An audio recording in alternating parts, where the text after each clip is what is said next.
वालेकुम वरहमतुल्लाहि वबरकातुहू। आप लोग कैसे हैं नाजरीन? उम्मीद है कि अल्लाह के फजल करम से आप लोग खैरियत के साथ होंगे।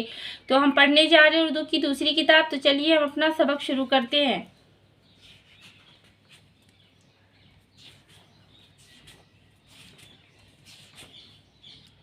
तो आज हम पढ़ेंगे सबक नंबर 14।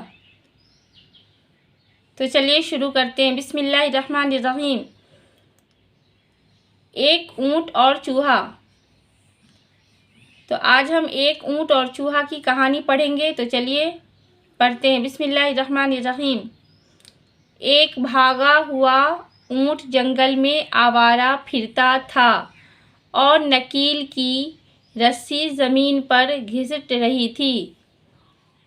हरी हरी झाड़ियों के झुंड देखकर एक जगह ठिठका और चरने लगा।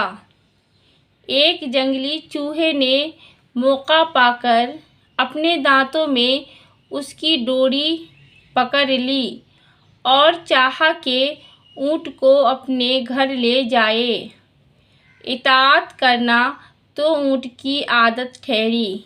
फौरन डोरी के सहारे पर चलने लगा, यहाँ तक कि चूहा अपने सुराख पर जा पहुँचा। मगर बेचारा बहुत हैरान रहा जब इतने बड़े कदो कामत वाले मेहमान की समाई अपने तंग मकान में ना पाई। नाचार चूहे ने सुराख खोदना शुरू किया, फिर भी इतना ना कुशादा कर सका कि उसका मकसद पूरा होता। आखिर शर्मिंदा होकर बैठ रहा। शायद तुम हंसोगे कि बड़ा ही अहमक चूहा था जिसने ये बेहुदा ख्याल बांधा और बेफ़ायदा कोशिश की।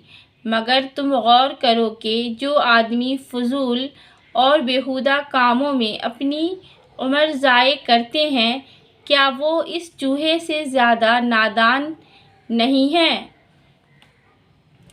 क्या क्या ख्याल बांधे नादान ने अपने दिल में, पर ऊंट की समाई कब है चूहे के बिल में। तो अब हम माना देख लेते हैं। आवारा,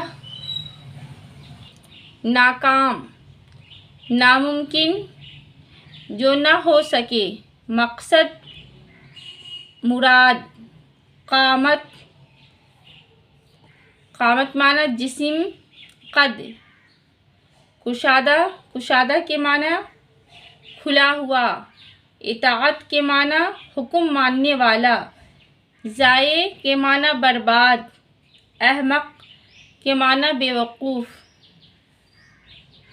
तो उम्मीद है नाजरीन कि आपको समझ में आया होगा। तो फिर मिलते हैं अगली वीडियो में। अस्सलामु अलैकुम वरहमतुल्लाहि वबरकातुहू।